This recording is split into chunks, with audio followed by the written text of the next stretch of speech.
Ketika gadis setiap hari mencuri sisa makanan teman sekelasnya, guru melihatnya dan segera menghentikannya, karena dia tahu kondisi keluarga gadis itu tidak baik.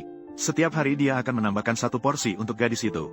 Dia bertanya kepada gadis itu mengapa hal ini terjadi. Namun gadis itu hanya menangis dan berkata dia tidak akan berani lagi. Kemudian dia berlari keluar. Sampai guru mengikutinya keluar baru mengetahui kebenarannya.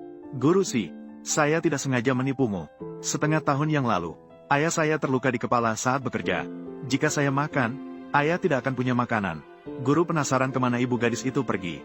Namun gadis itu hanya menggelengkan kepala dan berkata dia tidak punya ibu. Saat itu guru baru menyadari, seorang anak berusia 6 tahun, ternyata sudah memikul tanggung jawab merawat ayahnya. Dalam hati, dia sangat merasa kasihan pada gadis itu. Maka dia memberitahunya untuk membawanya kembali dan menambahkan satu porsi makanan lagi. Namun saat kembali ke kelas, teman-teman sekelas membawa makanan mereka. Mereka berebut untuk membagikan makanan kepada gadis itu. Gadis yang melihat pemandangan ini, tidak tahu bagaimana mengungkapkan rasa terima kasihnya. Dia hanya membungkuk dalam-dalam kepada teman-temannya. Saat itu guru memberitahu gadis itu, Pak Karsu, ahli bedah, sedang memberikan konsultasi gratis di kota. Mungkin ada kesempatan untuk menyembuhkan ayahnya. Gadis itu menangis karena sangat bahagia. Dia datang ke rumah sakit bersama ayah. Namun, dia bertabrakan dengan seorang wanita di lobi. Gadis itu segera meminta maaf. Tetapi wanita itu tertegun saat melihat pria itu.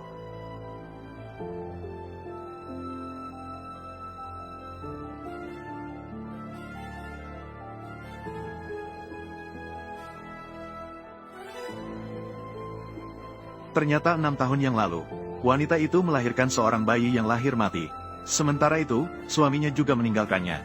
Dan ayah gadis itu mirip sekali dengan suaminya. Ketika dia melihat gadis kecil itu, dia teringat jika anaknya masih hidup. Anak itu seharusnya sudah sebesar ini. Tanpa dia ketahui, ayahnya yang menemukan pria itu. Dia bersikeras tidak membiarkan mereka bersama.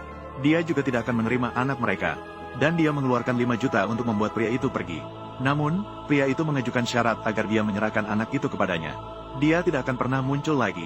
Akhirnya, ayahnya menciptakan kebohongan bahwa anak itu lahir mati. Kemudian gadis itu membawa ayahnya menemui pakar Fang. Setelah diagnosis, harus segera dilakukan operasi otak.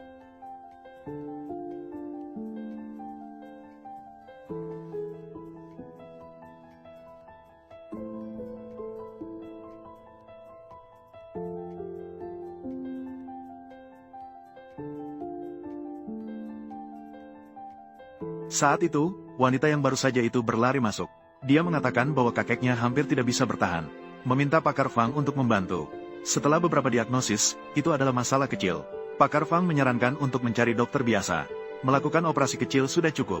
Namun, wanita itu hanya percaya pada keahlian medis pakar Fang. Dia bersikeras meminta pakar Fang untuk bertindak.